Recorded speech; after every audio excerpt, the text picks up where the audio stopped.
there's not enough time in 4 years to blow everybody out that needs to get blown out. It's true. You set them up. You can set up for the next person, but of course, doing something for someone else, not Trump's.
Portions of the following program may contain pre-recorded material.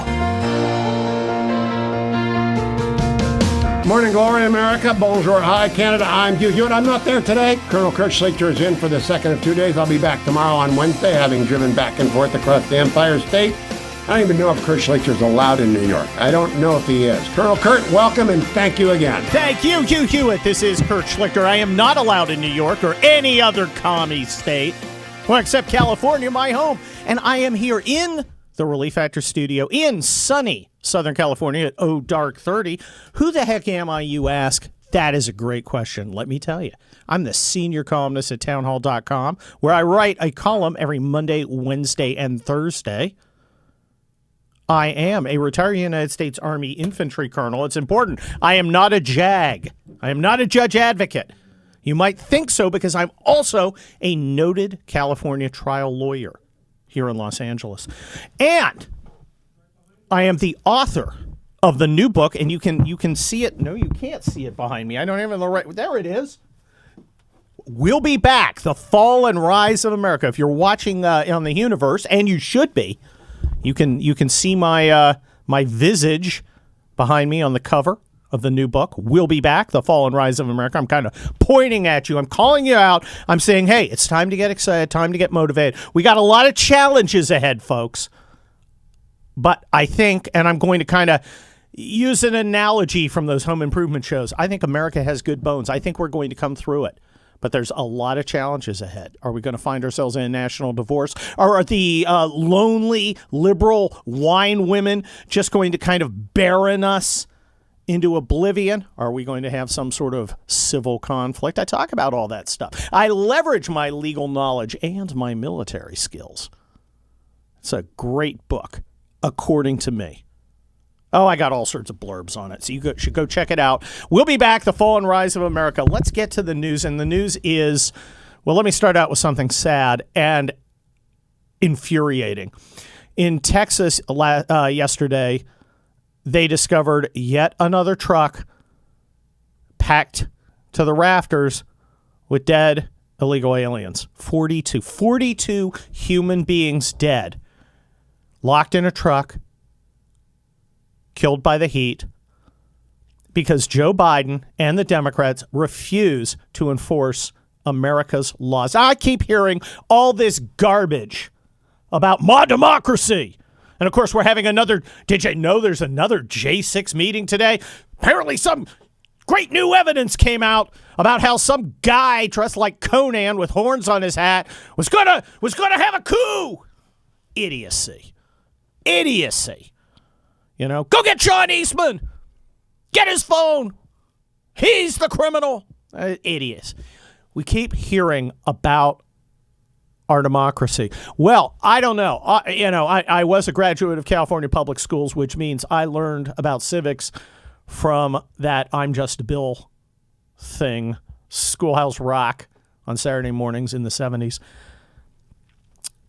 The immigration laws were passed by the House of Representatives. They were passed by the Senate. They were signed by the president. They are laws. The Constitution requires that our alleged president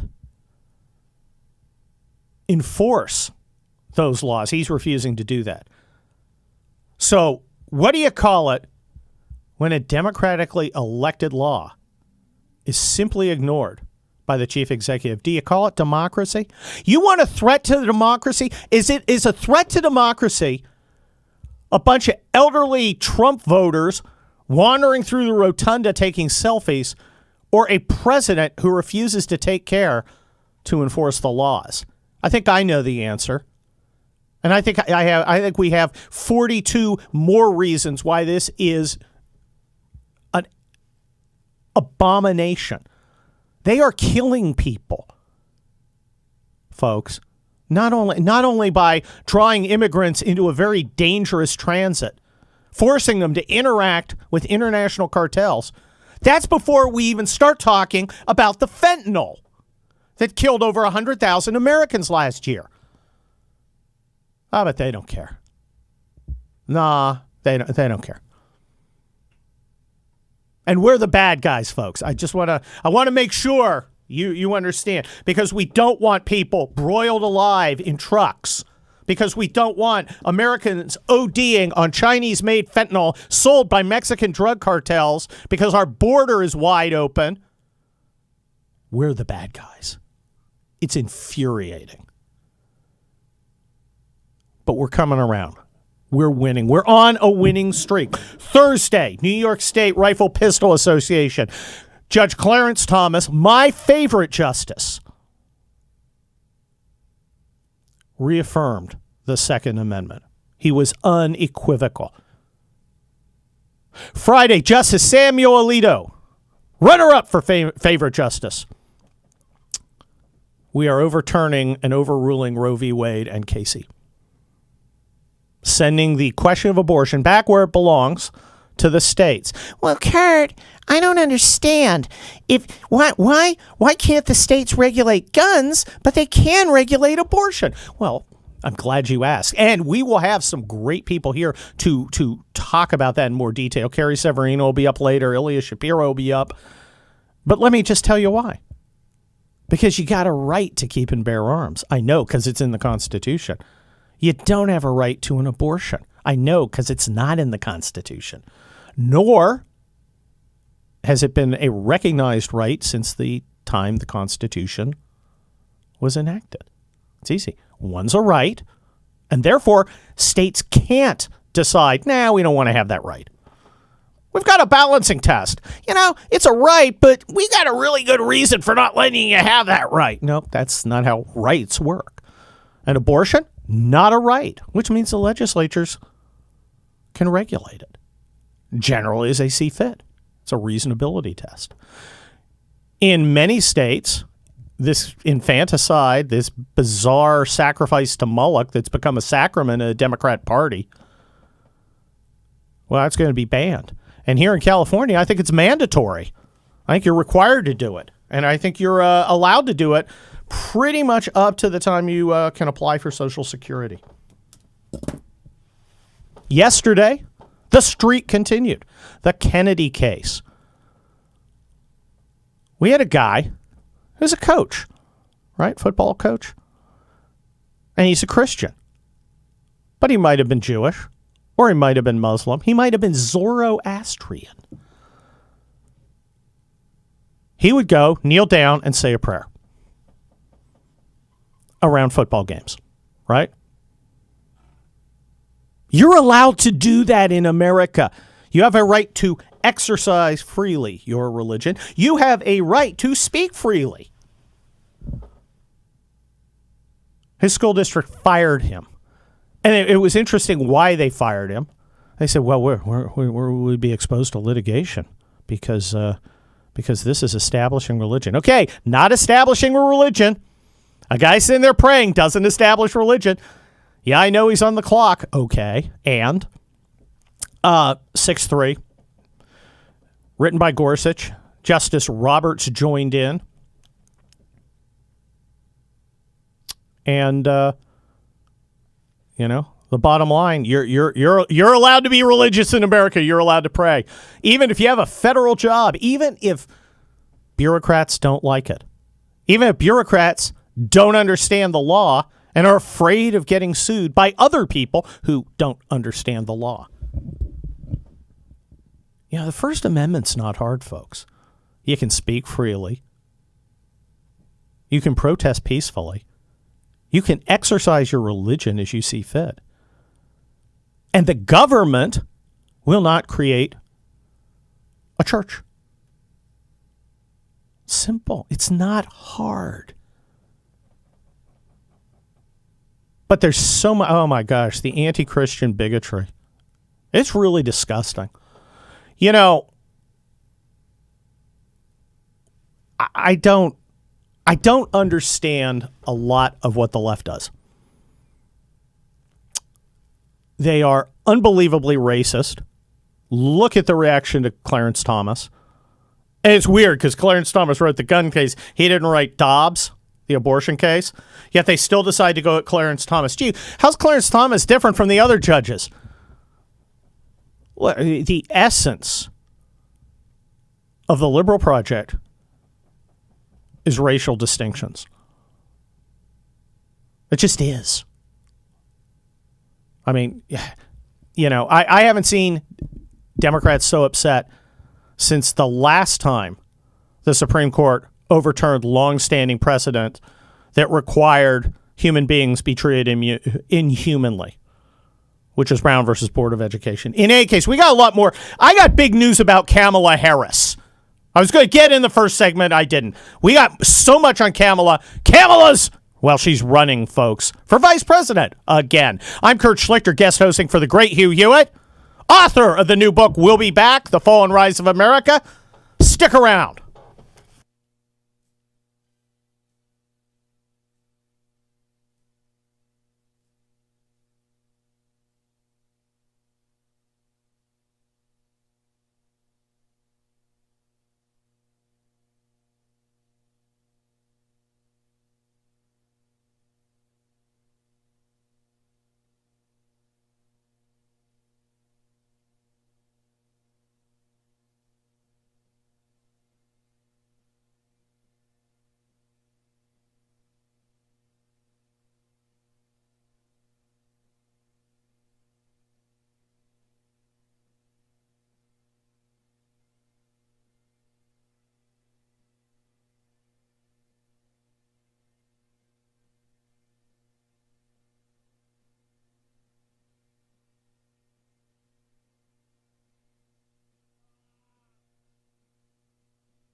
Wow, we are back on the Hugh Hewitt radio program.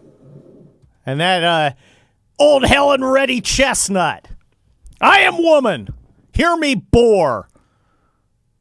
Brings to mind Kamala Harris. Kamala Harris had a long interview with CNN's Dana Bash. He's a good friend of the great Hugh Hewitt, who I am substituting for. I am Kurt Schlichter, by the way. This is my new book behind me. We'll Be Back, The Fall and Rise of America. You should go get it. In any case, Kamala Harris assured Dana Bash that, I am running in 2024 and I am going to be Krusty McOldguy's running mate. Yeah, she thinks Joe Biden's going to run again. And she's going to be with him. Uh-huh. Okay. That's like the mobster going, sure, I'll get in the back seat with you. Where are we going? I don't. I have my doubts, folks. What she doesn't have doubts about is her status. Because she is a woman. Hear her roar. This is her with Kamala Harris with Dana Bash. Cut number 8. And I couldn't believe it. Because they actually did it. And here's what they did. The court actually took a constitutional right that has been recognized for half a century and took it from the women of America. That's shocking when you think about it, in terms of what that means, in terms of democratic principles, in terms of the ideals upon which we were founded, about liberty, about freedom. I thought about it as, a parent. We have 2 children who are in their 20s, a son and a daughter. I thought about it as a godparent of teenagers. I thought of it as an aunt of preschool children. And a woman yourself. And a woman myself. And the daughter of a woman. And a granddaughter of a woman. And, my husband and I are actually talking about it. Wait, I'm sorry. Wow. Wow. And my mother-in-law's in her 80s. Yeah, I'm a woman. Was she a biologist? Was she some sort of Renaissance woman?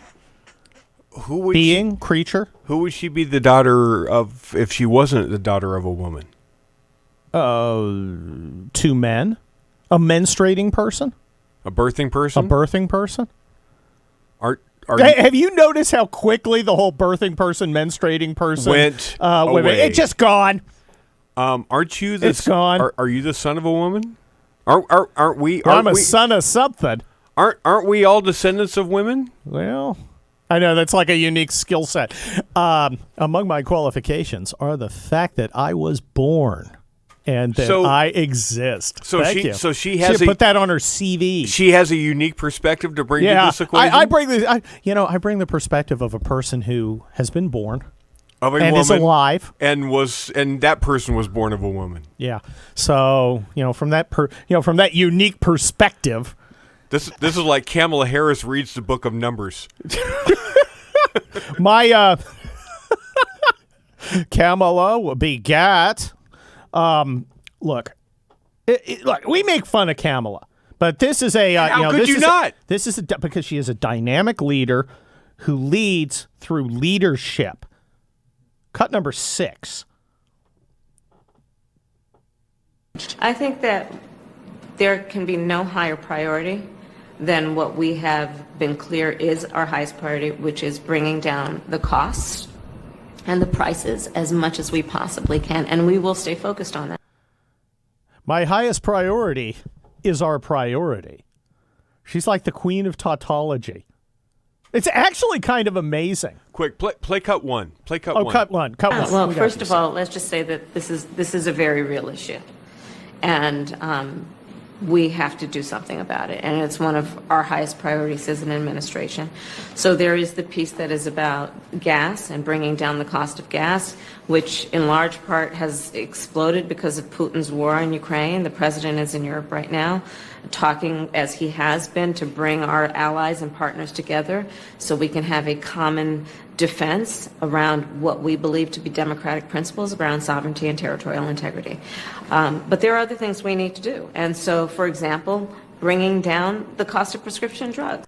Gas is super important. It's a big issue. That's why we're working on prescription drugs. Also, Ukraine. Kamala Harris. Rhodes Scholar, particle physicist. Thank you for your contributions to string theory. I'm Kurt Schlichter, guest hosting for the great Hugh Hewitt. Stick around. We got more to come.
This is Kurt Schlichter, guest hosting for the great Hugh Hewitt. You know, I was a United States Army colonel.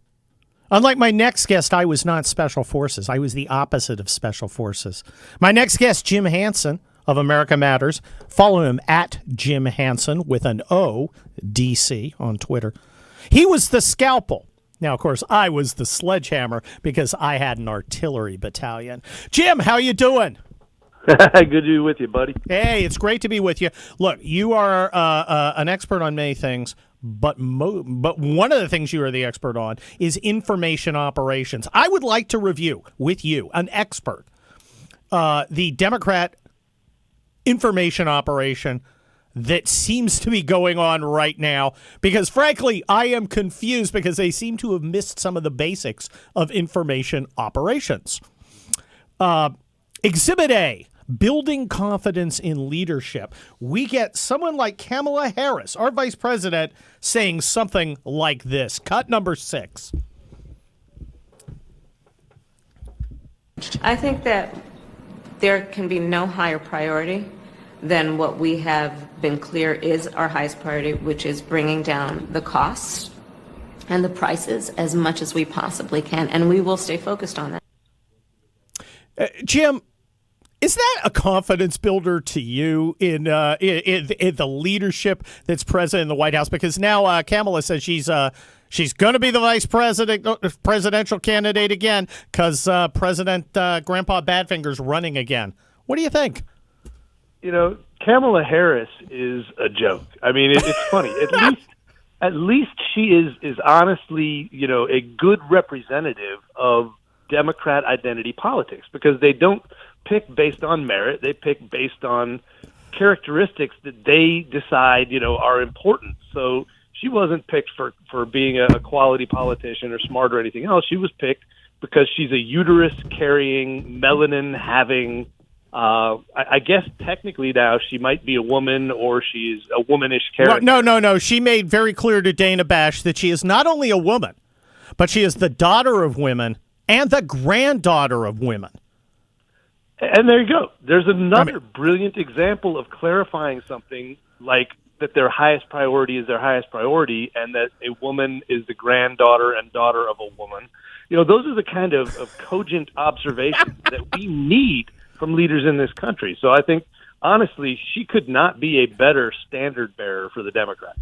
I just don't understand why the Democrats, or even Joe Biden, would want to keep someone like her around. I mean, she is an albatross. She is a millstone around her neck, or his neck, his saggy, turkey thing neck. His jowls. Jowly. Yeah.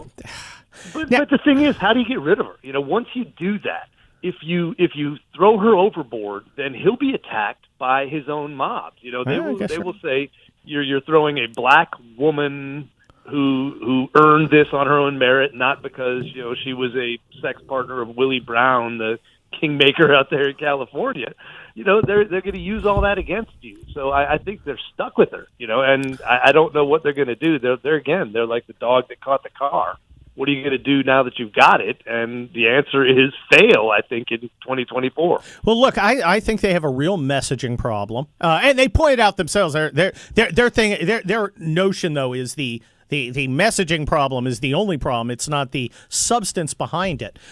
But they're not even able to cover up their failures with good propaganda, and I find it baffling that they are so completely tone deaf.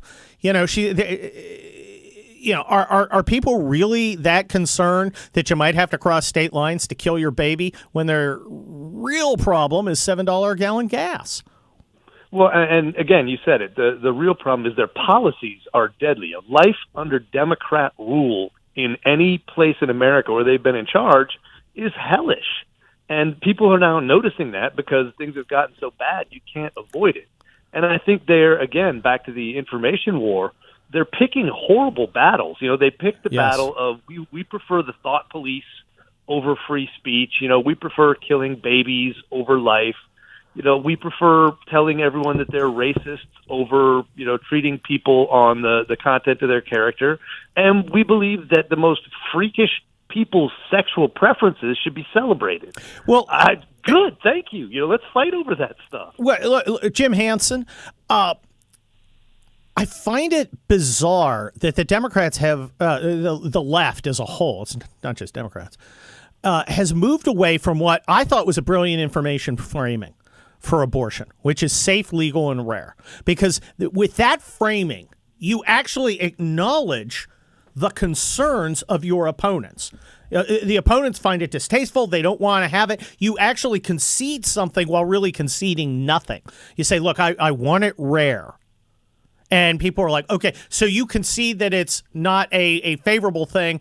That reframes it as a problem to be solved. But now it's been taken over by these pierced, blue-haired, tatted up freaks who, twerk their abortions, shout their abortions. They're happy. I've had 4 abortions and I feel fulfilled. And normal people, even ones who might be pro-choice, look at that and go, what the hell is wrong with you, you mutation? It's a terrible information strategy or tactic. For them, if it's terrible for them, it's wonderful for us because it highlights the difference between the two cultures that are now at war in this country. One is personal responsibility paired with liberty, so you have the freedom to do things, but you're responsible for your own actions. The other one is a consequence-free lifestyle where nothing you do can be your fault. Any failure is someone else's, has caused it for you, and you should be able to live your life doing whatever makes you feel good with the government there to bail you out. Again, thank you for that framing. We'll have that argument all day long because normal people can see that doesn't work and that their standard bearers aren't just idiots and failures like Kamala Harris. They are the freakish weirdos who they have now decided are the emblem of the new left, and God bless them for it. Well, I hate going back to Bill Clinton, but I like to assess my opponents correctly, and I think he was one of the top political talents of the last century.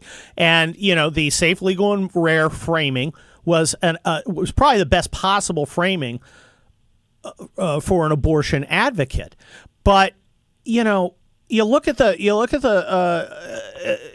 what he did with Sister Souljah, where he basically turned around and took a outsider alienating view and repudiated it to win over the middle.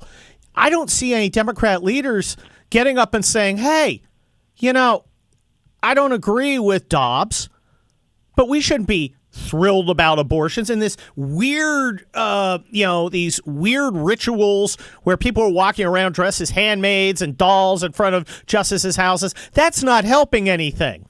That's not what we're about. And that might win back some of the people who this bizarre behavior is alienating, but they don't seem capable of doing it. Where are the adults? They don't have adults. That's part of the consequence-free lifestyle. They refuse to grow up and they refuse to take personal responsibility. And I think they've gotten so angry. Trump made them pull their pre-COVID masks off. They used to hide, like you said, between nice thoughts and good marketing for their ideas, which were still based in socialist and totalitarian and authoritarian ideas. And they at least could pretend, though, that it was more about trying to make everyone safe and making people equal and things like that. Now they're like, no, you will do what we say. We will use any part of state power to enforce that. And if you don't like it, screw you. We're going to throw you in jail.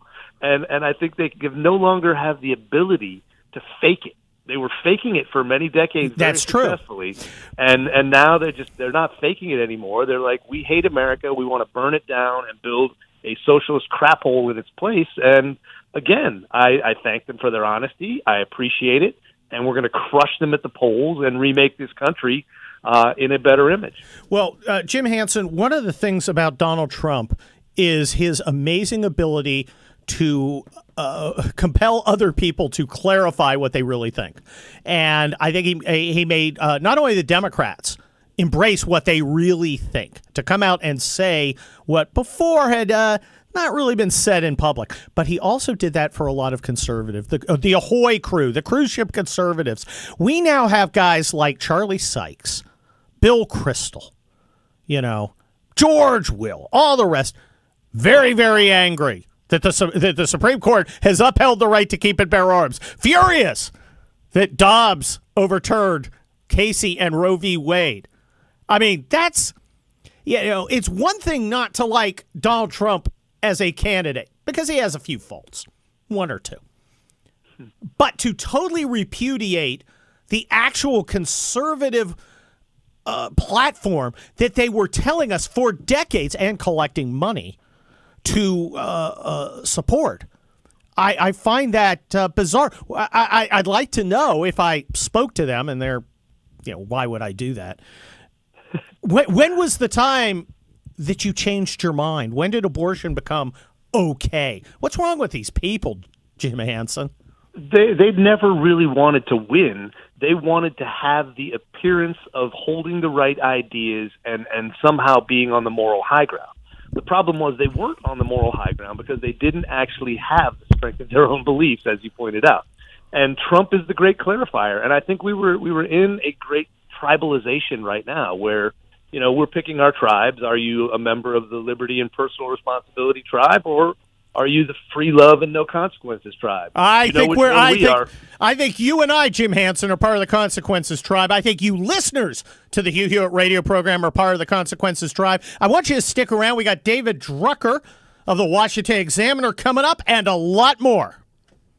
Don't go anywhere, America. Colonel Kurt Schlichter will be right back after I remind you on the Hugh Hewitt Show that Birch Gold is our sponsor and that you should buy your gold from Birch Gold. I don't know what the price is this Tuesday, what gold is costing or anything this week. I won't check it until Wednesday. But I know if you're going to buy gold, you should do it where I do it, at Birch Gold. And you find them at hughgold.com, hughgold.com, or text my name, Hugh, to 989898. You might just be buying American Eagles or Krugerrands or Canadian Maple Leafs. That's what I recommend. Or you might be rolling over a portion of your retirement funds into physical precious metals, gold and silver. They will put it in the depository that Birch Gold operates. It is recognized as legit by the IRS. A lot of people want to do this at home. No, do not try this at home. The IRS will not believe it's a 401k unless it's run by an independent third party, and that's where Birch Gold steps in. Get their free information kit at hughgold.com or text my name, Hugh, to 989898. And then do not forget relieffactor.com, relieffactor.com. My friends at relieffactor.com have not raised the price. Even if Joe Biden's inflation gets into double digits, they will not raise the price of the introductory bag of relieffactor.com. A 3-week supply, because that's how long you have to take it every single day to figure out whether or not the 4 pills of Icarian and curcumin or Resveratrol and Omega, nature's anti-inflammatories, work for you. I can tell you that 7 out of 10 people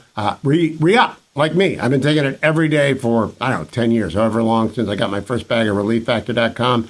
Made all the difference in the world for the minor aches and pains that come with ambling and rambling, for trundling and running, or just out for the evening stroll. Whatever it is that bothers you, whether it's getting the peanut butter down and your elbow hurts, whatever it is, relieffactor.com, give it a try.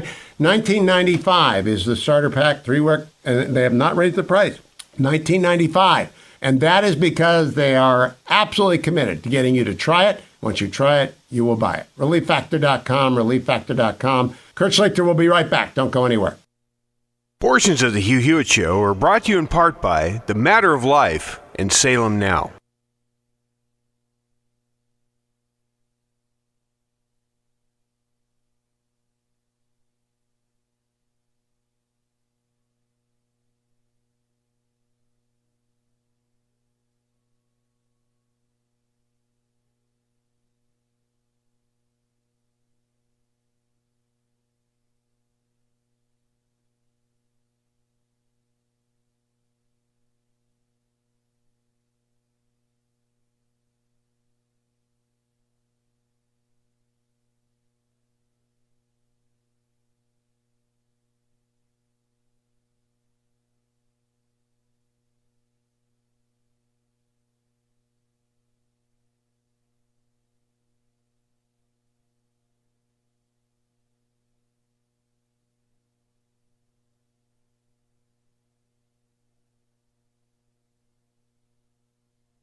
We are back on the Hugh Hewitt radio program. I'm guest host Kurt Schlichter, senior columnist at townhall.com, trial lawyer, retired colonel, author of the new book, We'll Be Back, The Fall and Rise of America. You can see it behind me if you're watching on the Universe.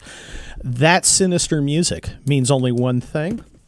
We are joined by David Drucker, Washington Examiner senior reporter, one of my favorite guests. Follow him at David M. Drucker on the Twitter machine. David, how are you doing this morning? Anything in the news? Oh, not much. It's Tuesday. So I'm wondering, I'm sure you've been closely watching the very important J6 committee meetings. Are you going to be also following the Hunter Biden committee hearings once the Republicans take over in January? Yeah, sure, I will. I mean, look, it's my job to follow these hearings, whichever they are, whoever's running them, and see what comes from them. Well, of course, David Drucker, the premise of that last question was that there will be hearings, and there are a lot more revelations about the relationship between Joe Biden and his coke-snorting, stripper-philic, foreigner-owned son. Do you think that's going to become an issue in the 2024 campaign? Because apparently Joe Biden's running. Well, it could, and it sort of depends on what these hearings would uncover and how voters would feel about them as they voters make these complex choices about individual candidates, then individual candidates based on who they're running against, then individual candidates based on who they're running against, and what's going on in their own life and political atmospherics and what's going on in the world. So this could very well be problematic for Joe Biden in a 2024 campaign, but it depends on what's uncovered, how the public reacts, and also how the hearing is conducted. I mean, I have to say, Kurt, for instance, I always felt in watching the Benghazi Select Committee that there was a lot to investigate and a lot of information to uncover, and who knows how we might have felt about whatever was uncovered. I in retrospect, or even as I watched it, never thought the committee did a very good job of just uncovering information that we could then digest. And whereas I feel like this January 6th committee, whatever you think of the information that is being uncovered, I feel like the committee is doing a much better job than the Benghazi Select Committee of focusing on the information. Again, you can choose to feel how you want about it, but of focusing on the information, uncovering information, and allowing that to be the center of attention. So a committee properly run has a better chance of bringing to light information that voters can then make decisions on, and so a lot will go into this. Well, David Drucker, my opinion of the J6 committee is it has less dignity and long-term impact than a Jeffrey Toobin phone call, Zoom call. Look, Kamala Harris has announced that she is going to be Joe Biden's running mate in 2024. Does that surprise you at all? No. I mean, what do you expect her to say? Well, I say that a little tongue in cheek. I understand what she's saying, but do Democrats really want to run on a guy who's manifestly senile and this Nimrod? I mean, really, going up against even against Donald Trump, who is has a lot of people who dislike him. Or against a Ron DeSantis or some other new one, Tom Cotton, Mike Pompeo or something. I just think the Democrats have got to be sweating out 2024 right now. Well, when you're staring down the barrel of a midterm wave that's going to go against you, you're always sweating it out. But I think that, number one, how Joe Biden looks to voters and how he governs with a Republican majority could look a lot different than how things look right now. We've seen presidents get shellacked in midterm elections and come back and win re-election. So this happens all the time. Secondly, I think the Democratic bench is pretty thin. Look, Joe Biden has his flaws. That's undeniable. But when you look at the ability to win key swing states, find me another Democrat right now that has as much opportunity, much ability, much political appeal to win in these key swing states as he does. And I don't think that list is big. Now, candidates can emerge. He has his flaws. But, one of the reasons why it's not as simple as Joe Biden simply declaring he won't run. And look at all these young, fresh faces who can win Georgia and Arizona. Tell me who they are. And I think that if you look at a Republican bench, for instance, there is a much deeper bench of candidates we could posit that, with all of their flaws, because they always have them, all candidates do, have better opportunities to put together 270 electoral votes. And I think that's part of the dilemma Democrats have to work through. Well, we have about 15 seconds, David Drucker, senior reporter at the Washington Examiner. We've had 3 days of momentous court decisions issuing from the Supreme Court, including Dobbs. What do you think the effect of those are going to be on the midterm?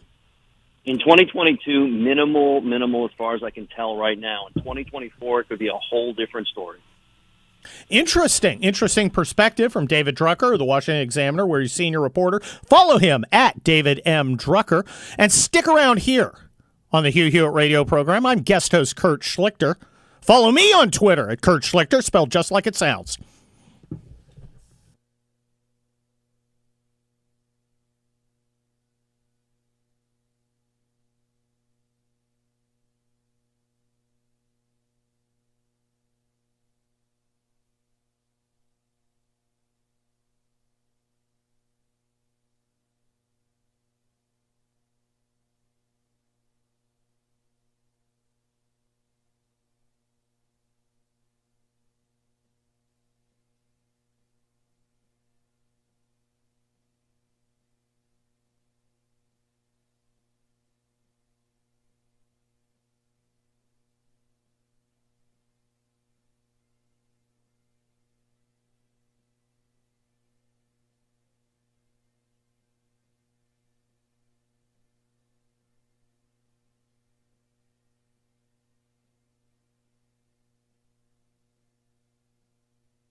Portions of the following program may contain pre-recorded material. Morning glory, America. Bonjour, hi, Canada. I'm Hugh Hewitt. I'm not there today. Colonel Kurt Schlichter is in for the second of 2 days. I'll be back tomorrow on Wednesday, having driven back and forth across the Empire State. I don't even know if Kurt Schlichter is allowed in New York. I don't know if he is. Colonel Kurt, welcome and thank you again. Thank you, Hugh Hewitt. No, I am not allowed in the Empire State. No, actually, I am. I'm going to New York to talk to the New York City Young Republicans on July, I believe, 27th. In support of my new book, We'll Be Back, The Fall and Rise of America. It talks about all the challenges that face America. National divorce, civil war, the rise of barren, white, Chardonnay swilling liberal women. So all the threats to America and how we can defeat them. So come on out to the New York City Young Republicans on, I believe it's July 27th in New York City. I'm going to sneak in. I'm going to use Dwayne's ID to get in because I'm on a list of patriots. We are now joined by one of my favorite guests when I guest host here on the Hugh Hewitt radio program. He is the Washington Examiner's chief political consultant, correspondent, Byron York. Yeah, I'd like to consult with you, Byron. Can I consult with you? Raise my rates if I'm a consultant. Well, look, I as a noted Los Angeles trial lawyer, billable hours are my lifeblood, so I can give you some hints on that. For instance, you should be billing this entire appearance plus preparation. So. I am. Hours and hours and hours. I think it's at least a 6.7. It's funny you're talking about New York. I was just reading in the New York Times that New York City's non-citizen voting law has been struck down. And, New York City had a law. You can actually, non-citizens can vote in municipal elections. And the interesting thing is, there's a judge in Staten Island who said this was unconstitutional. So they're all upset. They're all enraged about this. Well, it's unconstitutional, I believe, under New York state law. Well, the interesting thing is, I'm going to read from the New York Times. Proponents of non-citizen voting have worked for decades to secure the measure, and they vowed to appeal. They argue that although the state constitution stipulates that citizens can vote, it does not explicitly exclude non-citizens from voting.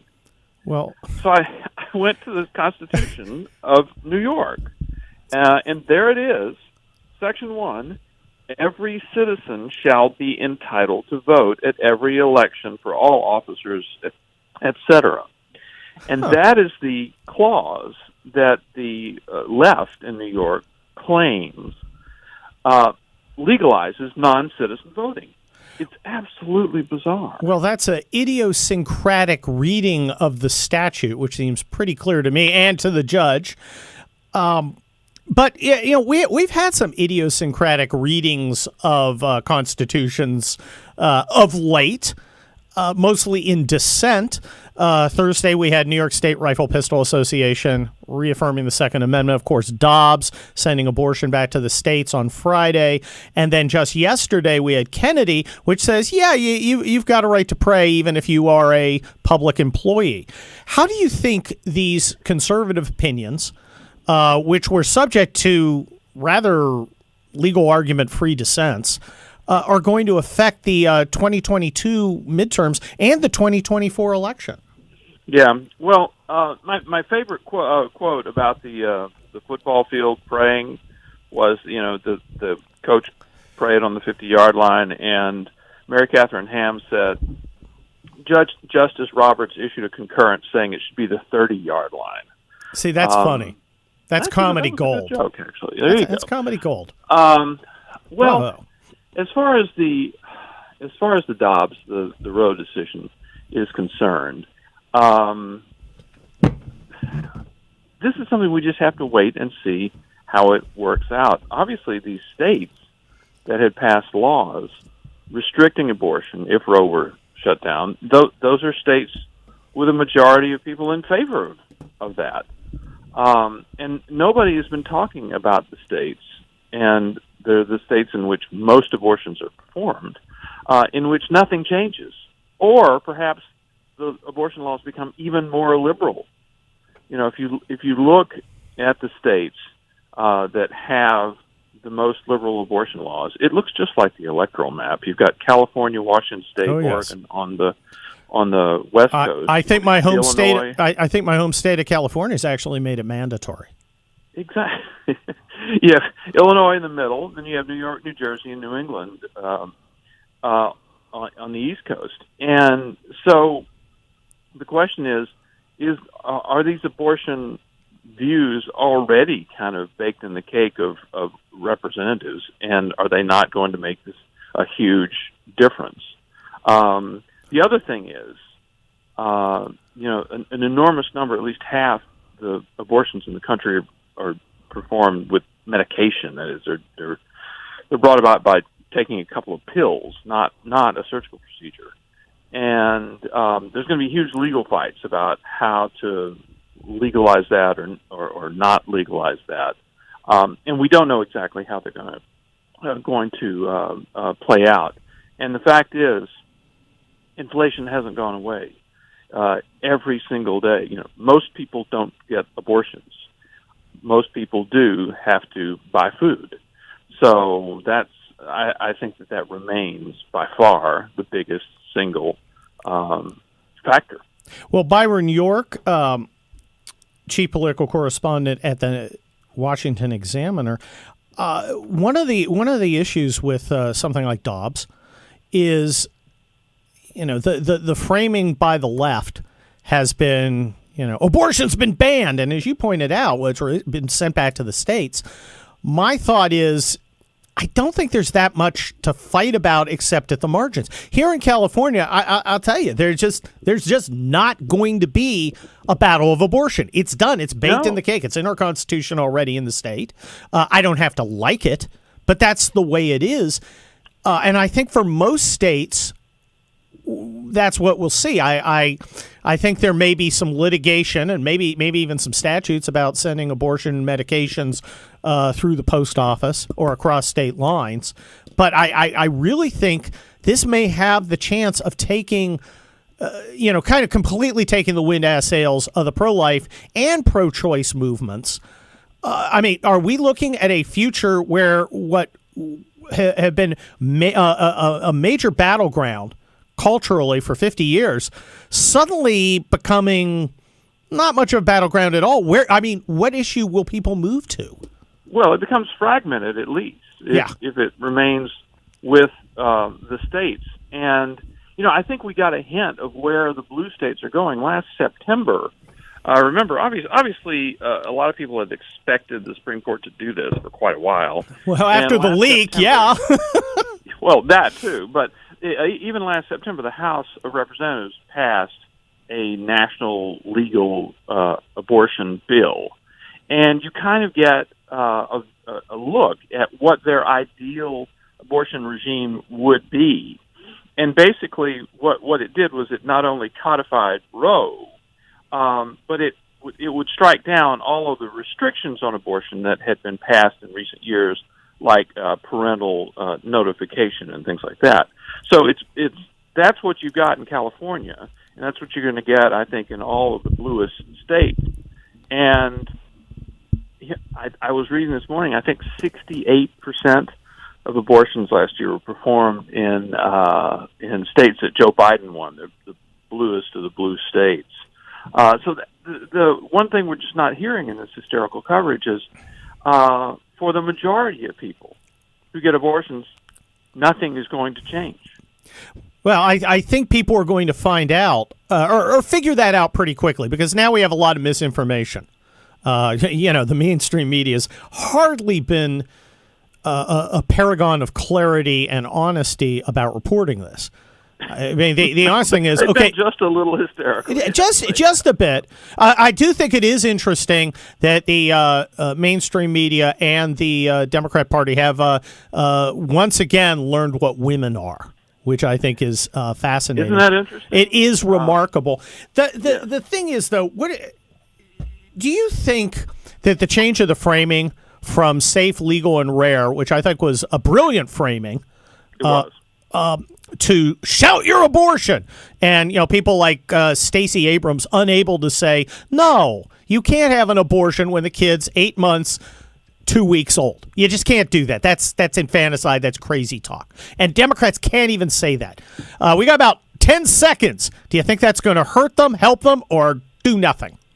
I think it is not going to be a huge factor in 2022. Nowhere near the way inflation is. Thank you, Byron York, Washington Examiner chief political correspondent. This is guest host Kurt Schlichter on the Hugh Hewitt radio program. Stick around. We got a lot more to come.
This is Kurt Schlichter, guest hosting for the great Hugh Hewitt, trial lawyer, retired Army colonel, senior columnist at townhall.com, author of the new book, which if you're watching on the universe, you'll see lurking behind me, We'll Be Back, The Fall and Rise of America, about America's troubles, about the dangers ahead, and about how we will be victorious. And we'll be victorious because of great leaders.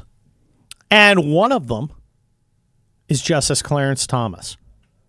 My gosh, this guy. Look at all he's endured. Look at the hate that's been directed at him. And he grew up fighting for his dignity against Democrat racism. And he continues to fight for his dignity against Democrat racism. Some things never change. But he never backs down. He never gives in. He's always provocative. He's always interesting. He has always thought through things. Do I agree with him about everything? No. Why should I? Lawyers disagree with each other all the time. I disagree with Hugh Hewitt about a few things. But he is a model of integrity. And he's got enemies. And they're nipping at his ankles. Whoopi Goldberg. Ladies and gentlemen, Whoopi Goldberg. A person who has made out with Ted Danson. Noted legal scholar. Rocket scientist. She had this to say about Clarence Thomas. Cut number 9. I'm very pro-life. I've never been anti-life.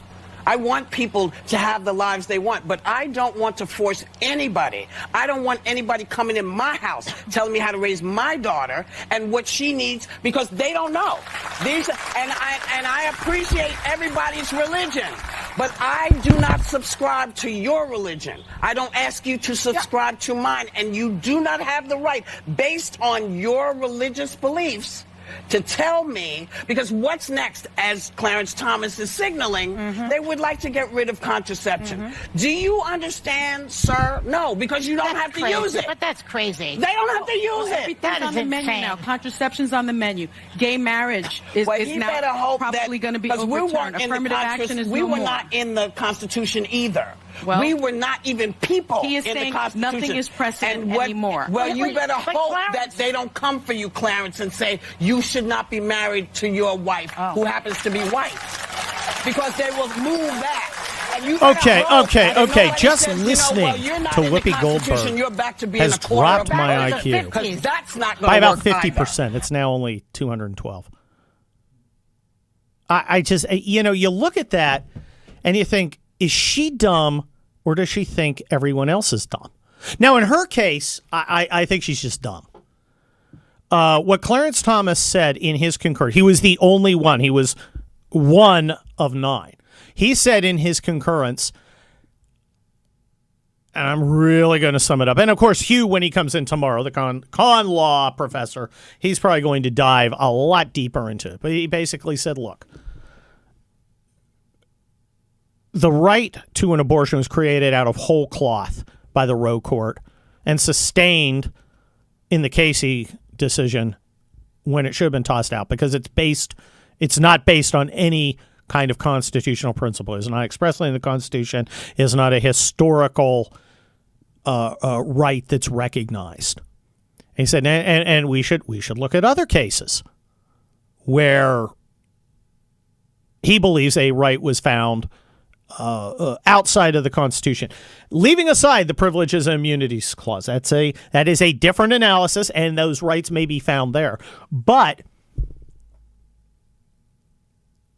only Justice Thomas signed on to that concurrence. So if you got somebody to try and undo Griswold v. Connecticut, which was the contraceptive ban, and why would you? I mean, what's the name of the politician, the Republican politician, who wants to ban contraception? What is his name? Or her name?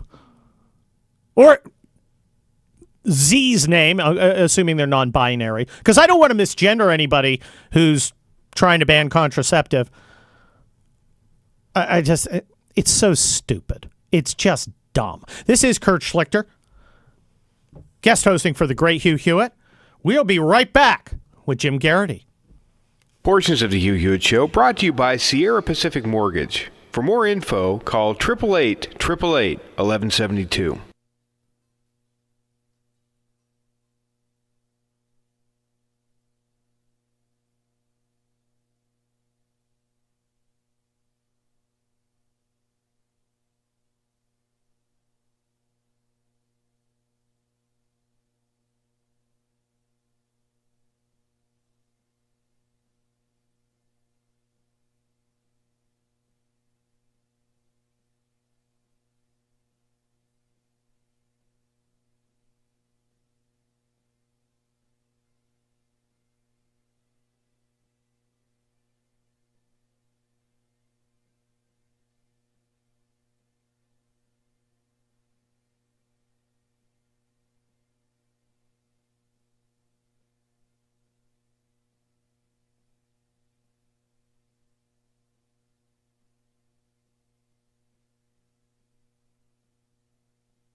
We are back on the Hugh Hewitt radio program. I am guest host Kurt Schlichter, senior columnist at townhall.com, noted trial lawyer in Los Angeles, retired Army colonel, author of the new book, We'll Be Back, The Fall and Rise of America. And I am joined by America's #1 Madonna superfan, Jim Geraghty of National Review, and the Morning Jolt. Hi, Jim. How you doing? Kurt, yes. Madonna, not the one who's singing, the other one. The problem is about 90% of people today go, what other one? And that includes Catholics. Yeah. The other great irony, of course, is that, here we've reached the day where Madonna seems staid and buttoned down and calm. I realize she's now looks like a wax figure with all of her plastic surgeries and stuff like that. Yeah, she's almost Biden-esque. Yeah. You can tell the kids today think that Madonna is kind of, stodgy. I know. It's like, my grandma likes her. Classical music, yes, exactly. Oh, jeez. Well, Jim, Madonna and Papa Don't Preach comes from a different time. It's a song about a girl who gets knocked up, and she says, I'm not going to have an abortion. I'm going to have the baby, and works it out with her family. That harkens back to the safe, legal, and rare era of Bill Clinton, who I think was one of the great political minds. I mean, I got problems with Bill Clinton's policy, but if you deny he was a great politician, you are crazy. And I think the smartest formulation for the pro-choice people was safe, legal, and rare. That has morphed into bizarre, twerking, pierced, and tatted up human freak show people shouting their abortions. I was going to say, shout your abortion. I was thinking insane. Over the past couple of days how much we ended up at this point, in part because of the choices of the, for lack of a better term, pro-choice movement. But really, they really did morph into a pro-abortion movement. No, they have. They think it is a good thing. It's not a regrettable and unfortunate but necessary procedure. Now it's liberating. And I think normal people look at that and go, you people are insane. Yeah.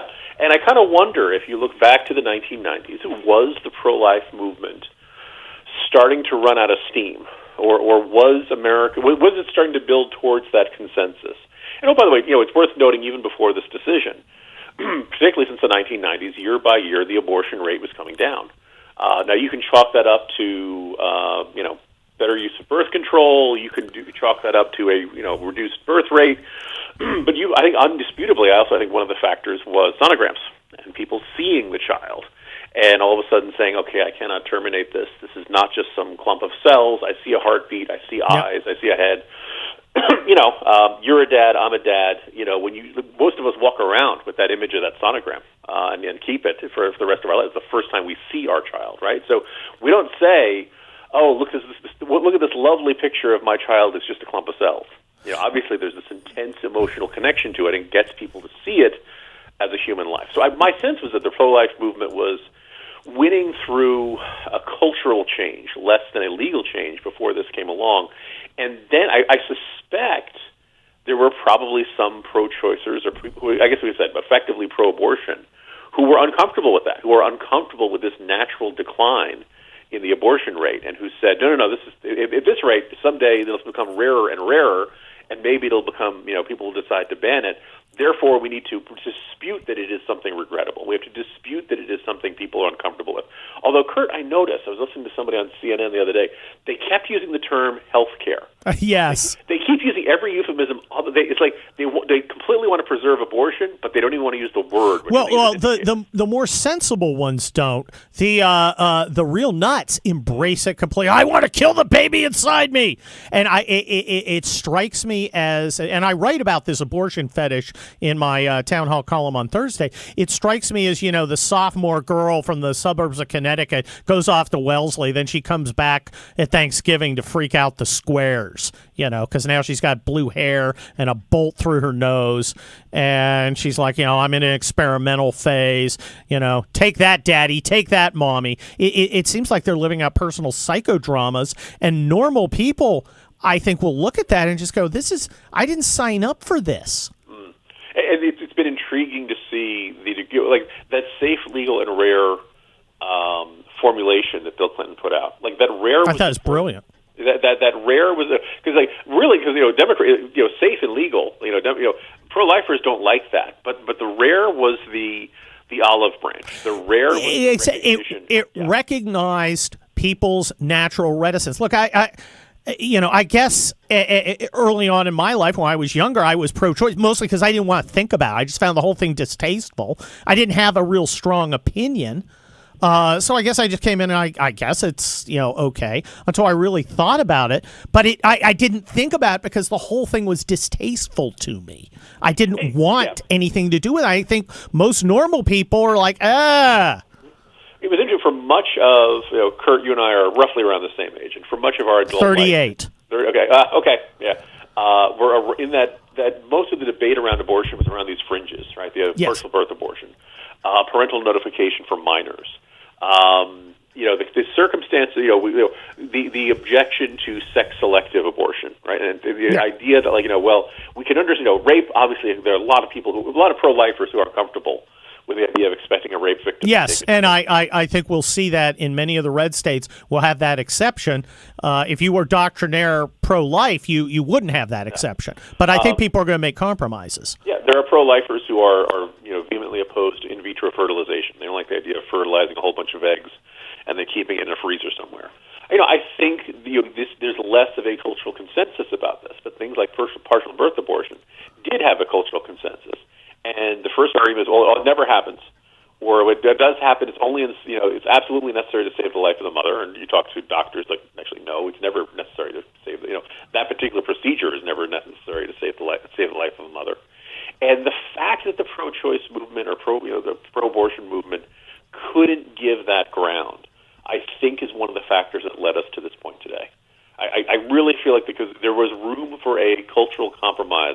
Because people say, Europe doesn't have these fights. Yes, and Europe generally bans it after 14 weeks. Well, I think we're going to get these compromises because now we have to actually deal with it politically. There's no, you can't just say, the Supreme Court said you have to, and maybe there'll be a lawsuit later about it. Now people have to do it, and I look at a guy like Glenn Youngkin. He's going to put in, and Ron DeSantis, they're going to stick in a 15-week, and then they're going to be done. Yeah, I think it would not shock me if you saw some states pass sweeping, bans, and then live with the consequences. And 2 years, 4 years, 6 years down the road, say, you know what, this did not work out the way we wanted to. We did see people, attempting to do illegal abortions and things like that, and it's possible they may rescind it. I don't think those of us who like to see no abortions in America, have to recognize this is just one step in a very long journey. In fact, yesterday's Joel was about how apparently somebody ran the numbers and suggested this will take down about 100,000 abortions a year, which is like, oh my goodness, that's great. But there are about 628,000 in a typical year. Pre-pandemic, it's tough to get the numbers. Look, the political fight's going to move to the states, but the real fight is the culture, the human heart. Yeah. Abortion's not going to be minimized until the majority of Americans decide we're just not going to do this anymore because we don't want to. Yeah. That's the fight. We've got to convince people, and that's the beauty of the Dobbs decision. It's not you pro-lifers, you've won. No. Our work's still there. It's just changed. Mm-hmm. And also, it will get Americans to start paying attention to their state governments. Yes, which is really important and much more important than this. This is a little askew, but just observing the sheer number of reporters who are in state houses and who cover what actually happens in state legislatures has dramatically declined over the last 10 to 15 years. Yes, and because that's a bad trend. Left, right, or center, that's a terrible trend because you want to know what your state government is doing. Well, look, I mean, if you look on your local TV, do you see much coverage of your local events? I guess you do in Northern Virginia lately. No, coverage of the state government is only I'd say 3 or 4 stories a year are big. It's also a relatively short, legislative session. But yeah, you don't get a ton of this, and I, hear almost nothing about what goes on in Maryland, even though it's just across the river. And local government is not seen as a big, consequential, exciting story. And what happens there can be extremely consequential for your lives. Well, that's certainly true. Now, speaking of consequential, what do you think the effect of the Dobbs decision, maybe even New York Rifle Pistol Association, and the decision yesterday, Kennedy and praying on the football field. What do you think these decisions, this conservative movement of the court, is going to have on 2022? Because it looks to me like there's a red wave coming. Will this mitigate it or even help it? So, Kurt, the first thing is I'm giving the listeners of the Hugh Hewitt program a preview of the Morning Jolt before I send it off to the editors. Excellent. There is a poll out conducted by the Boston Globe and Suffolk University up in Rhode Island's second. Oh, well, I trust it. All right. Well, no, listen, because here's the thing, is that Rhode Island has not had a Republican elected to the House of Representatives, U.S. House of Representatives, since 1992. Right now, Alan Well, that was Lincoln Chafee, right? No, Chafee was in the Senate. Okay. And, so John Chafee was there before that. But, it's been a long, long time. So in the 2nd District right now, Alan Fung, the Republican, or at least the Republican who's leading the Republican primary out there, is ahead of the Democrat who leads the primary out there, 45% to 39%. Are you kidding me? This is Rhode Island. So this is not a huge lead. Things could still change, but this is a district, again, has not had a Democrat since I was in high school. Holy cow. Right now, Republican leads. Okay. That's the kind of wave we're looking at right now. Well, look, we've got about 15 seconds, Jim Geraghty, National Review Online. Go sign up for his Morning Jolt. Jim, what is the over and under for the House of Representatives and the Senate for Republicans in 2022? I'm going to put it at about 30, which might seem disappointing, but a lot of this is because of the fact that there's a high floor, because Republicans are already close to a handful of seats within the majority. How about the Senate? Republicans gained 2, I think, but that could change. I think Republicans 3.5. Right. This is Jim Geraghty from National Review Online. He does the Morning Jolt. I am Kurt Schlichter, guest hosting for the great Hugh Hewitt. Stick around. We got Ilya Shapiro coming up. Don't go anywhere, America. Kurt Schlichter will be right back. I want to remind you of andrewandtodd.com. Kurt will be giving you the latest economic news, all of it bad, of course. I can take 2 days off and only know it's going to be worse. Inflation is going to be worse when I come back. And the cost of buying a house is going up every single month. The interest rates keep going up and up and up.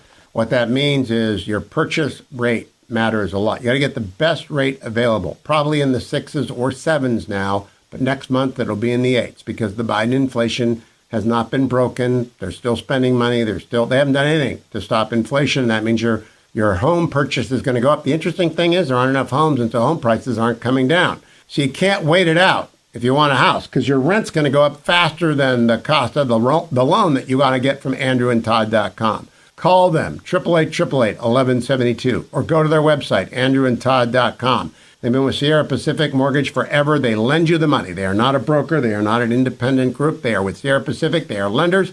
andrewandtodd.com, 888-1172. And while I am reminding you of sponsors, relieffactor.com, relieffactor.com. I told you about it in the first hour. I took it with me to New York. I take it wherever I go because you got to move, and especially if you're driving a long distance. You long-haul drivers who are out there, if you haven't tried relieffactor.com yet, you really ought to. I know there are a lot of you. I talk to you every single day. I'm sure Kurt is talking to you today. Relieffactor.com. I carry in Kirkman resveratrol omega. I take it every single day, and it's in my car when I do one of these long jaunts, as I'm on right now, left on Sunday, returning on Tuesday. That's 20-plus hours of driving. And Relief Factor enough for 3 days because if you sit long enough, your back's going to hurt. Sciatica is going to go. Try the relieffactor.com. Nature's anti-inflammatory. It's better than taking a leave every day. It's better than taking anything. Don't stop taking anything your doctor told you to take, but do try relieffactor.com. $19.95 for a 3-week starter trial. Kurt Schlichter will be right back. Don't go anywhere. You're listening to The Hugh Hewitt Show. Portions of The Hugh Hewitt Show are brought to you in part by The Matter of Life and Salem Now.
We're back on the Hugh Hewitt radio program with guest host Kurt Schlichter, senior columnist at townhall.com, noted Los Angeles trial lawyer.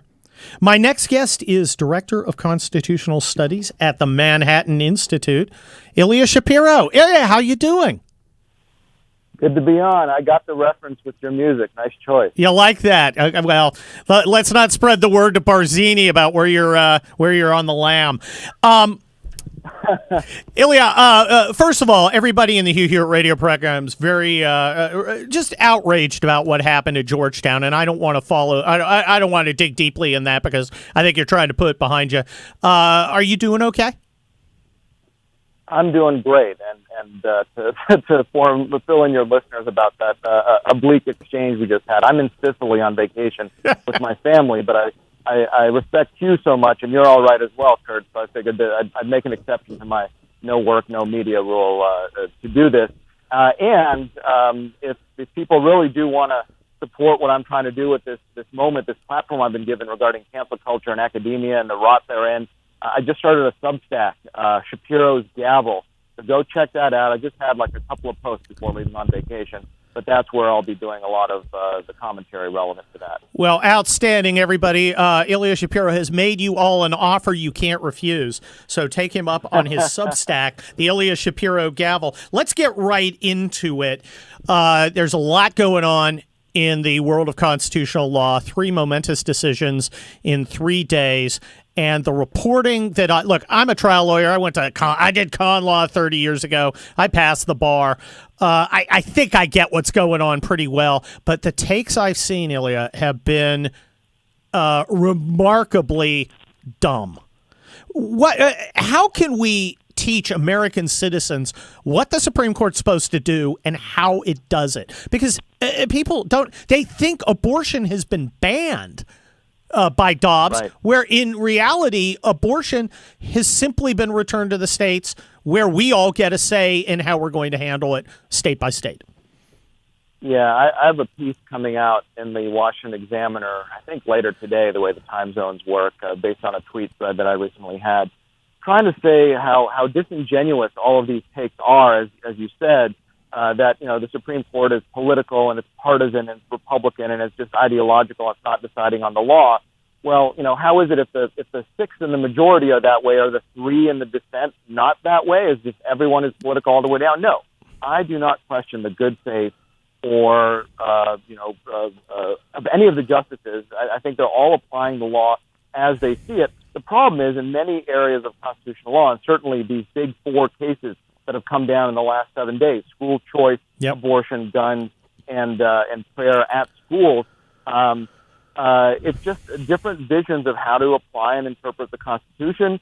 And the thing is, a lot of the critics of the Supreme Court simply do not take originalism and textualism and other methods based on the history and structure of the Constitution seriously. Either they're projecting because, especially journalists, they think it's just, applying your values or what have you, or they're just being disingenuous and not honest academics. And that's the real problem, because what the court is doing, it didn't, as you said, it didn't ban abortion. It didn't say all guns are okay. You have to read the actual specifications of what they're doing.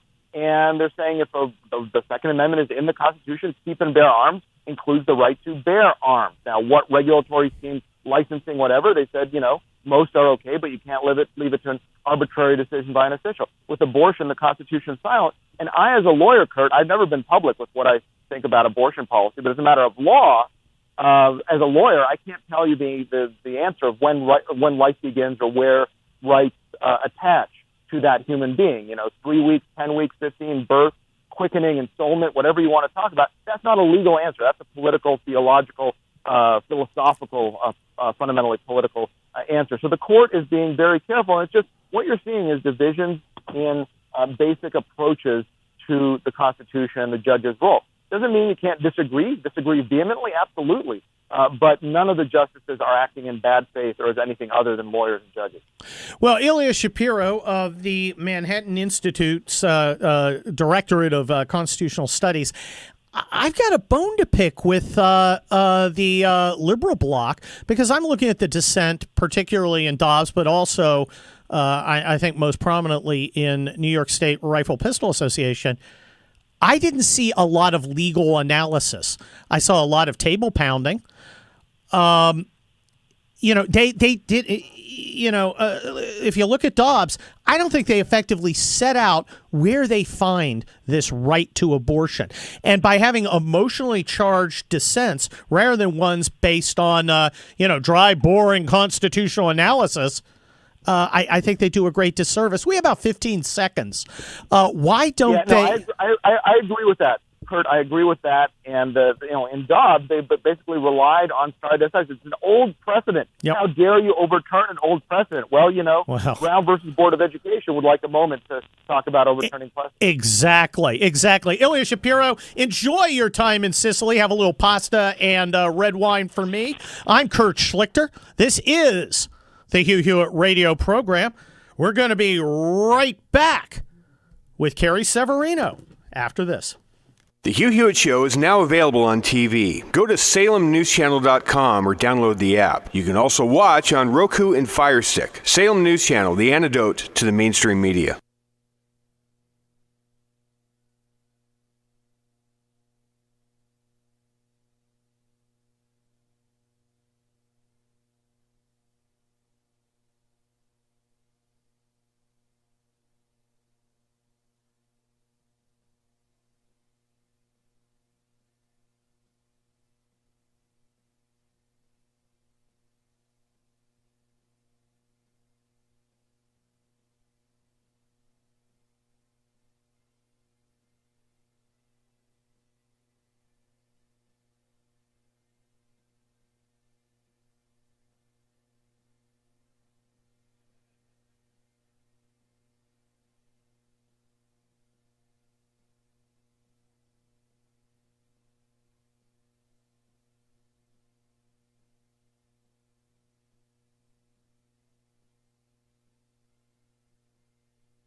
Portions of the following program may contain pre-recorded material.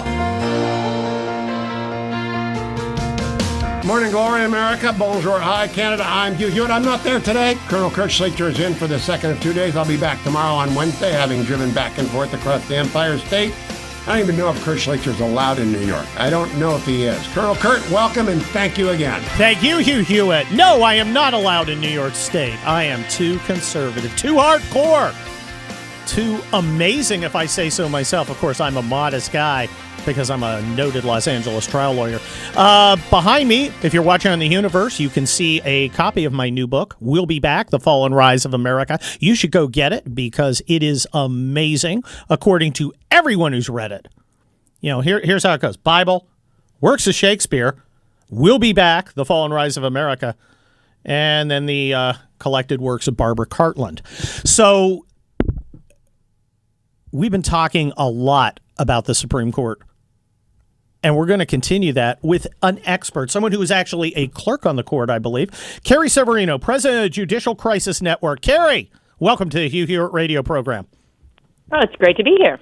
Well, Carrie, let me ask you something. Look, I'm a trial lawyer. I believe you're an appellate lawyer. What do you think the first thing I do when I get a new case is? Look at the vote lineup or read the summary. What's your idea? Well, when I get a new case to fight, the first thing I do is I look up the judge and who appointed him, her, or them, if they're non-binary or some other bizarre pseudo-gender.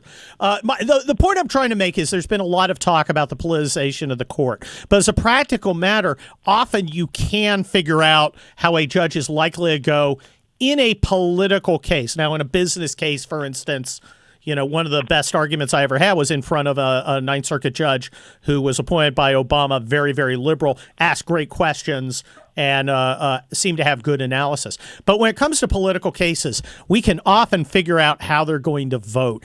Do you think that that is a reality, especially if you look at the lineup on the dissents and the main opinions of the last week? What effect do you think that has on the public perception of the courts? Well, I wish that weren't the case. I wish we had two parties that were interested in appointing judges who were faithful to the Constitution and the rule of law, because that's really what a judge is supposed to do. They're not supposed to be inserting their own policy into it. They just are supposed to do what the law itself says, and that can mean liberal results, and that can mean conservative results. But what we've seen is that unfortunately, the Democrats have really wedded themselves to the idea of that judges are supposed to be also coming up with policy results. You can kind of see that in some of the cases that came down this past week. You look at the dissents, and you got a dissent in the gun case where three Democrat appointees just went on about their concerns about gun safety. Not about the Constitution, about their concerns about guns. And the same thing in the abortion case. If you're not talking about the actual law here, and you're talking instead about how you think the policy should go, that's a signal you're not acting like a judge. And unfortunately, I think most Americans actually want their judges to act like judges.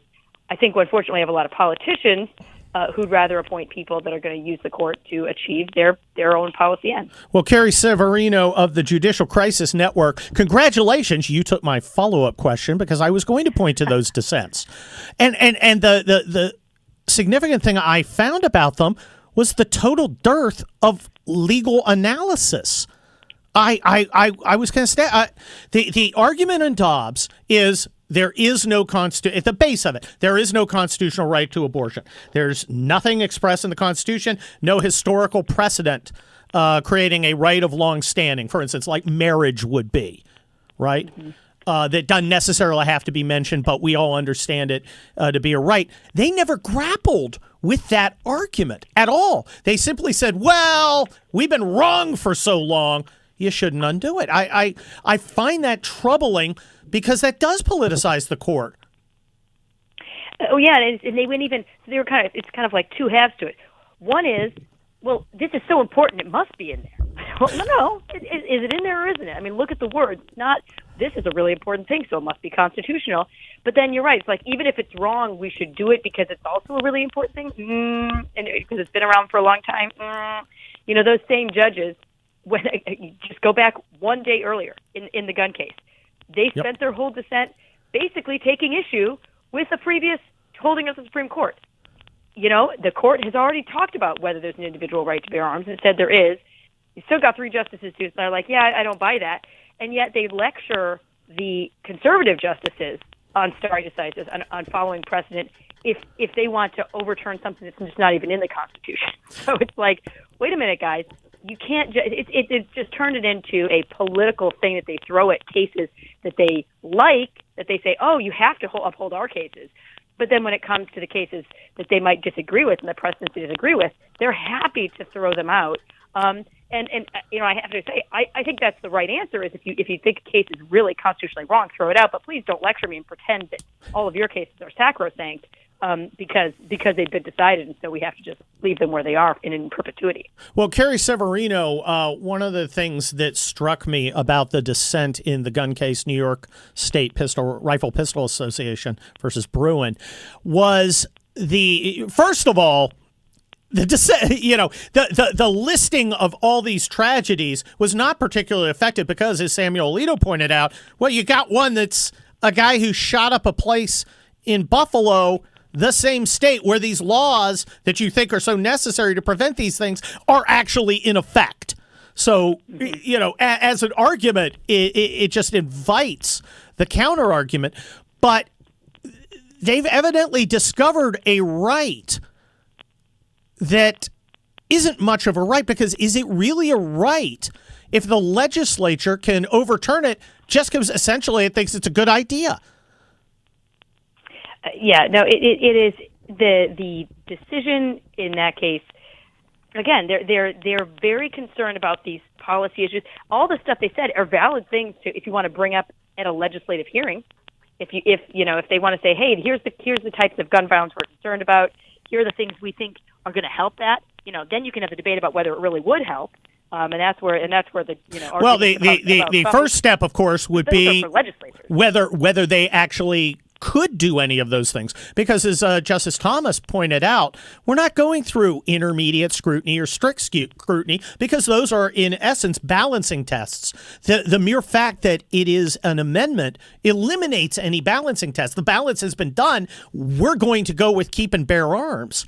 So was that restriction understood to exist at the time the Second Amendment was ratified? And the justices in dissent don't like that. They want to go back and decide case by case whether that the right is important enough, which raises a question. What do the liberal justices think a right is? Exactly. Well, what they love, I think, about these balancing tests, I think, you know, if the average person doesn't know what these are, it's sort of these tests of like, well, you're violating a right that's protected in the Constitution, but instead of just saying, wow, does that violate a right, we say, well, is it burdening your expression? And if so, is it a good enough reason to burden it? And so it creates a huge amount of territory that judges can kind of balance. Sometimes it gives all these factors, and you're balancing 4 different factors. Basically, anyone can balance them in whatever different, giving weight to whatever, to come up with the result they want. It gives power to judges, and they'd rather have the final call. Well, as Judge Van Dyke in the Ninth Circuit pointed out, the Ninth Circuit had 50 or 51 cases with gun restrictions.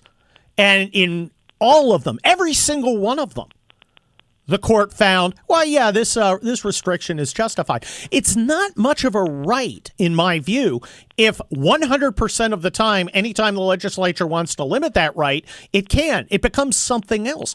But again, what do liberal judges or liberal jurists think a right actually is? Do they ever tell us? No, except for when I think what you get the idea of a right is when they find something that they really like abortion. And then it's like under no circumstances. So maybe they have a sense, because if you tried to get in the way of any abortion kind of thing, they'll say whoa. And Justice Thomas had a great dissent a few years ago, and I think it had to do with a 10-day waiting period to buy a gun. It was something like that. He goes, I'm not coming to a conclusion about whether this is or isn't valid yet, but the court didn't even take the case. And he said, just imagine you had a 10-day waiting period to get an abortion. You would take that case tomorrow. You'd be like, oh my gosh, this is potentially really serious. And some rights, for some reason, some members of the court don't really think merit that level. Well, some rights are more equal, get it, but only for their favorite rights. Some rights are more equal than others. Carrie Severino, right. President, Judicial Crisis Network. Thank you very much for sharing your expertise here. We are coming back on the Hugh Hewitt radio program. We have a lot more to come. I'm guest host Kurt Schlichter. Stick around. Curious about what you're missing in the Hughiverse? The After Show? 21 years of Hugh Hewitt shows on demand? Go to www.hughiverse.com right now, where it's only 99 cents to join for the first month. www.hughiverse.com.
Those dulcet alternative tones of post-punk progressive power pop indicate that Kurt Schlichter is guest hosting for the great Hugh Hewitt.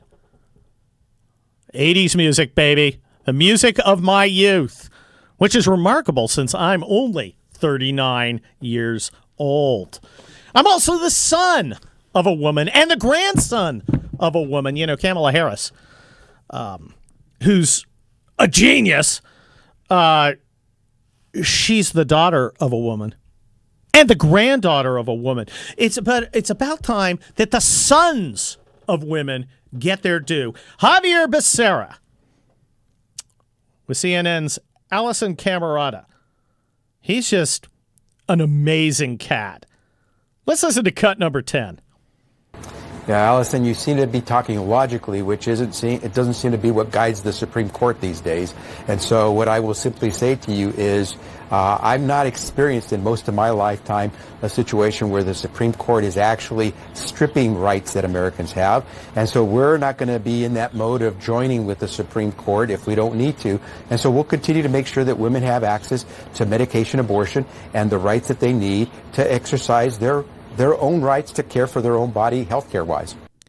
I find it ironic that the Health and Human Services Secretary is focusing on basically killing babies. It's a little staggering to me, but these people are obsessed by it. This son of a woman and grandson of a woman.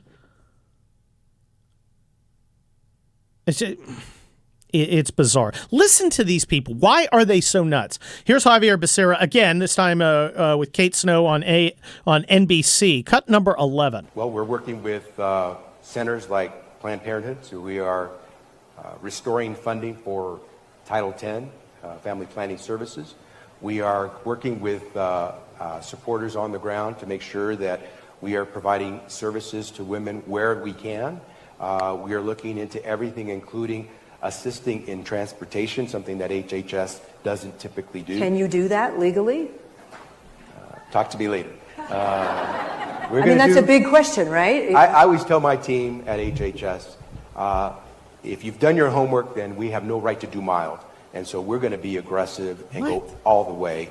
And I would tell you if you're recording, so I won't tell you. So this is all on the record, yeah. Mr. Secretary. We are looking at every option, and among those is transportation. Say that again? We are looking at every option, and among those is transportation. Transporting women to other states. Federal money, federal taxpayer money used for transportation across state lines so that women can have abortions. I was told, producer Dwayne, that my democracy is very, very important. Yeah. That our democracy needs to be protected. We're way past throwing out the Hyde Amendment. If we're now going to bust the Hyde people Amendment, across... which provides prevents the federal government from spending money on abortion. I'm just a bill, and it was passed. The Hyde Amendment was passed by the Congress, signed by President. Now we're going to have government Uber. Now we're going to have government in violation of the law that we passed through a democratic process. Yes. Now, again, I'm finding, and he's, and he knows it. He was essentially saying, well, we're going to be aggressive. We're not going to say out loud what we're doing. But I was informed, I would think that a Secretary of Health and Human Services violating the law on purpose is more of a danger to our democracy than some guy with a horn helmet wandering about the rotunda. Not that we're defending horn helmets, but still. Well, I am prioritizing, and I think a guy who is sworn to uphold the law, who is the Democratic enacted law, who is publicly on TV, promising to violate it. Wink, wink, nod, nod, violating the law. Yeah. Don't you think that might have implications for my democracy? If only there was a government agency to look into oversight on this stuff. And I know, right? Yeah. Right? This is the Hugh Hewitt radio program. I'm guest host Kurt Schlichter. Get my book. We'll Be Back, The Fall and Rise of America. It's one of the greatest books ever written within the last 6 months. And it's been hailed as in English, so you know it's good. We'll be right back.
We're back on the Hugh Hewitt radio program. I'm guest host Kurt Schlichter.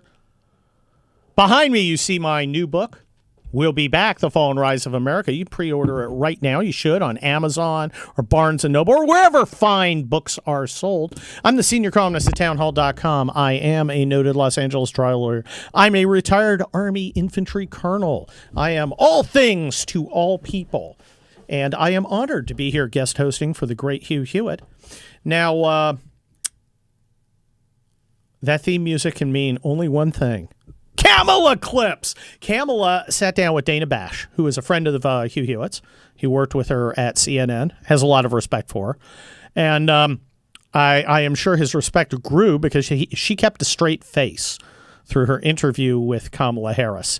Kamala assures us that Joe Biden's going to run for president in 2024 and assured us that she's going to be on the ticket for another tour de force term as our vice president. Apparently now she's going to become the abortion czar because that's all she's got to talk about. Now, I know some people are very, very concerned about abortion. Some of us are concerned about $7 gas. Some of us are concerned about our cookout on July 4th. Remember last year, our cookout was like 16 cents cheaper than the year before. This was a major victory. Now it's like $10 more. Not much of a victory. But boy, if we can scream, if we can shout our abortions, maybe we can make everybody forget the disaster that is this administration. And she's a disaster.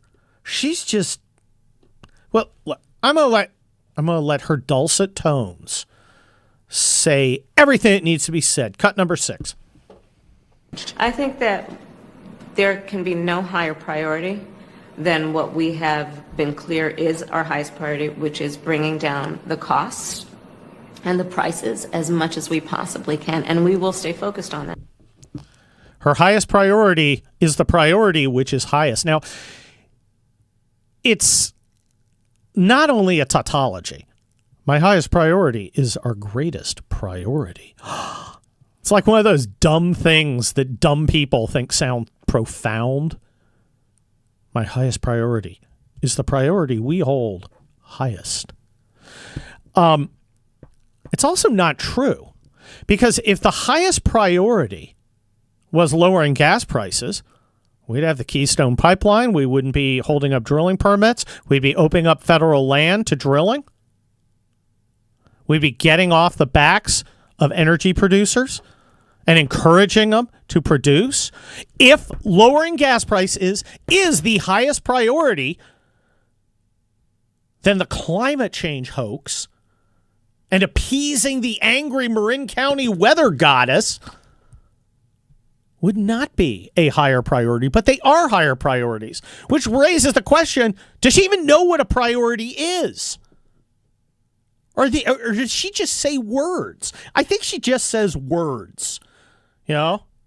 I got a teenager say, Dad, stop saying words. I think she just says words. And they can be baffling. Cut number 8. And I couldn't believe it. I couldn't believe it because they actually did it. And here's what they did. The court actually took a constitutional right that has been recognized for half a century and took it from the women of America. That's shocking when you think about it, in terms of what that means, in terms of democratic principles, in terms of the ideals upon which we were founded about liberty, about freedom. I thought about it as, a parent. We have 2 children who are in their 20s, a son and a daughter. I thought about it as a godparent of teenagers. I thought of it as an aunt of preschool children. And a woman yourself. And a woman myself. And the daughter of a woman. And a granddaughter of a woman. And, my husband and I are actually talking about it. We have a 23-year-old, and my mother-in-law's in her 80s. Our daughter will not know the rights for the amount of time that my mother-in-law knew these rights, which is the right that should be well settled, that a woman should have to make decisions about her own body. And when we think about it, everyone has something at risk on this. Well, as the son of a woman and the grandson of a woman, what the hell is that? I don't even know. Is that even English? What do you say? It's baffling. And of course, so many people are at risk. Who's really at risk? The babies. Yes. The babies are at risk. And it's open season with this person. The baby who is the daughter of a woman or the son of a woman. Or the non-binary woman. Look, I don't think we should be misgendering fetuses. Who isn't? Or fetusi. Is it fetusi, the plural? Could be.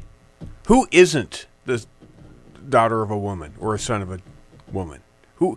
Well, I know some people are the son of something. Well, I understand that, but who is technically not? It's like profound. She puts it on her resume.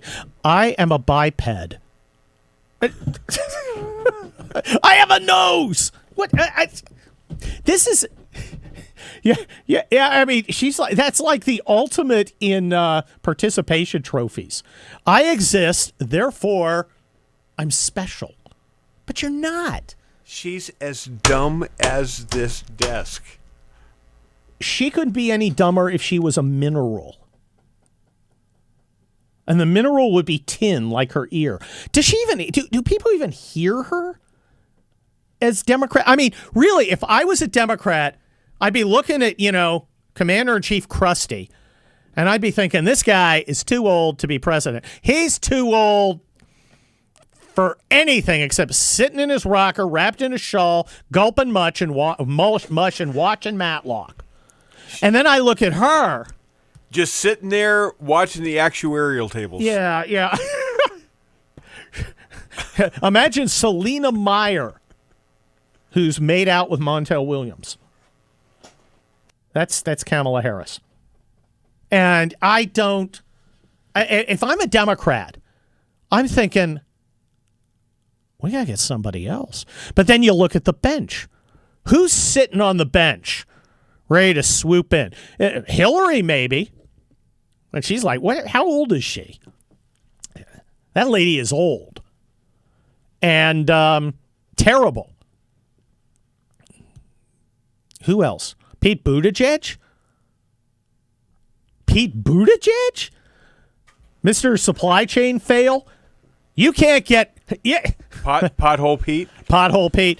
Yeah, vote for me for president. And it just won't only be tampons and baby food formula that you can't get. Well, a wide range of things that you can no longer buy at the store. They're really... I mean, you have to look at the Democratic governor ranks to find Jared somebody. Paulus from... he was less stupid about COVID than some of them. I mean, there's this thing. I wasn't quite as much of an idiot as most of the Democrat governors. Thanks? Gretchen Whitmer. The Stepford Gov. Yeah, I mean, they don't have a lot of options. She's creepy. She looks like everybody's first wife. Yeah. Yeah, she's got that vibe. She's like a sit in front of your house in her Accord.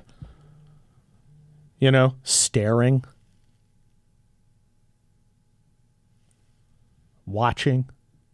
Waiting. She's creepy. I don't know who else they've got. Who's the governor of New York? She's a piece of work. Horchel? Kathy Hochul? Hochul. Yeah. Gavin Newsom, governor hairstyle. He's running. Now. Yeah, I want to make all of America California. Everybody laughs. A hobo. Everybody laughs. In every pot. Did you see his State of the State speech? No. I know the state of the state. I step over it every time I go for a walk. I get it. But what I'm saying is his State of the State speech, it was a campaign speech. It was national issues, and it was what he would do if he had a little bit more real estate than what he's running. I have grave doubts about Governor Hairstyle. He wasn't even man enough to keep his Latinx wife. Oh, I'm not saying he'd she win. She went to an American First conservative. Correct. She knows where it happens. I'm not saying he'd win. Of course, I managed to marry a beautiful Latinx woman. So. And if she heard you call her that, she'd probably hit you. Well, she's on a different continent right now. That's why you can say that word. I don't think she'd like that word. Let me hold on. Oh God, she just texted me. Yeah. No, she seriously did. How can she know? Did she hear you say that word? She felt a disturbance in the force, or in Spanish, la fresa. I think that's Spanish. It's not La Fresex. I speak Spanish like Jeffrey Toobin makes Zoom calls. Oh, let's not go there. Badly, and no one wants to see that. So, I don't know. I think the Democrats have got to dump the crustacean in chief. I think they've got to dump Kamala Harris. I think Trump beats Kamala, no problem. I think Trump probably beats Joe Biden. And I think Trump's the guy who comes in with a lot of people who already hate him. I think Ron DeSantis has, obviously leftists are going to hate him. He's worse than Trump because he's a disciplined literal Hitler. But I think there's a half a dozen Republicans that come to the field that could beat anything that Democrats have to offer. Yeah, I mean, I think right now it's probably going to be either Trump or DeSantis. I understand. But we got dark horses. We got Tom Cotton.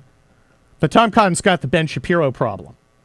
He looks like he's 15. Do you think Tom Cotton would beat Joe Biden? Of course he would. Do you think Mike Pompeo would beat? Well, they should. You think Tim Scott would beat?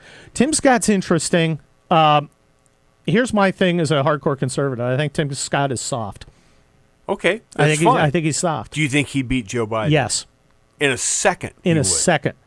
And I'm not disrespecting Tim Scott. Tim Scott is a huge asset to the Republican Party. He's got a compelling life story. I am just a hardcore conservative who wants to burn and pillage like Vikings through a Saxon hamlet. And on that happy and he note, wants to reach across the aisle and make friends. And maybe he can. You need guys like me. Al Davis. And you need just win, baby. Yeah, just win, and baby. And you need guys like Tim Scott. And the question is 2024 about burning bridges or building them? I like the burning part. I'm Kurt Schlichter, guest hosting for the great Hugh Hewitt, securing his right flank as the cavalry officer that I was. Don't go anywhere, America. Kurt Schlichter will be right back. I want to remind you of ReliefFactor.com, ReliefFactor.com. I told you about it in the first hour. I took it with me to New York. I take it wherever I go because you got to move, and especially if you're driving a long distance. You long-haul drivers who are out there, if you haven't tried ReliefFactor.com yet, you really ought to. I know there are a lot of you. I talk to you every single day. I'm sure Kurt is talking to you today. ReliefFactor.com. I carry in Kirkman Resveratrol Omega. I take it every single day, and it's in my car when I do one of these long jaunts, as I'm on right now, left on Sunday, returning on Tuesday. That's 20-plus hours of driving. And Relief Factor enough for 3 days, because if you sit long enough, your back's going to hurt. Sciatica's going to go. Try the ReliefFactor.com. Nature's anti-inflammatory. Better than taking a leave every day. It's better than taking anything. Don't stop taking anything your doctor told you to take, but do try ReliefFactor.com. $19.95 for a 3-week starter trial. Kurt Schlichter will be right back. Don't go anywhere. You're listening to The Hugh Hewitt Show.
Well, I'm going to go and I'll stand on my own, and I'll leave on my own, and I'll go home, and I'll cry, and I'll want to die.